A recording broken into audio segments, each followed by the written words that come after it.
खेळताना वाद झाला आणि त्यातून 13 वर्षीय मुलीने आत्महत्या केल्याची घटना घडली आहे। संभाजीनगरच्या खिरडी गावातला हा सगळा धक्कादायक प्रकार आहे। खेळताना मित्रमैत्रिणींसोबत वाद झाला आणि त्यातूनच एका 13 वर्षीय मुलीने आत्महत्या केल्याची घटना घडलेली आहे। संभाजीनगरच्या खिरडी गावातली ही अत्यंत धक्कादायक घटना आहे।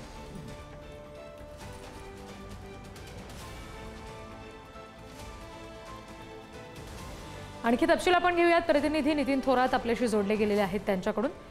नेमकं काय घडलेलं होतं नितीन या सगळ्या दरम्यान की ज्यामुळे या चिमुकलीने इतकं टोकाचं पाऊल उचललं?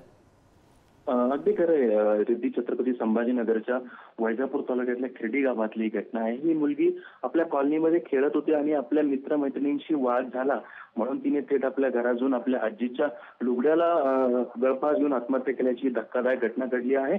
आणि ही सगळी घटना घडल्यानंतर घरी कोणीच नव्हतं। त्यानंतर आजी वडील जेव्हा घरी पोहोचले तर या मुलीला बघितल्यानंतर त्यांनी स्थानिक प्राथमिक आरोग्य केंद्रात तिला दाखल केलं, मात्र डॉक्टरने तिला तपासून मृत घोषित केलं। मात्र अशा पद्धतीनं अगदी छोटी 13 वर्षाच्या मुलीने अशा पद्धतीने आत्महत्या करणं हे अतिशय धक्कादायक मानलं जात आहे। रिद्धी,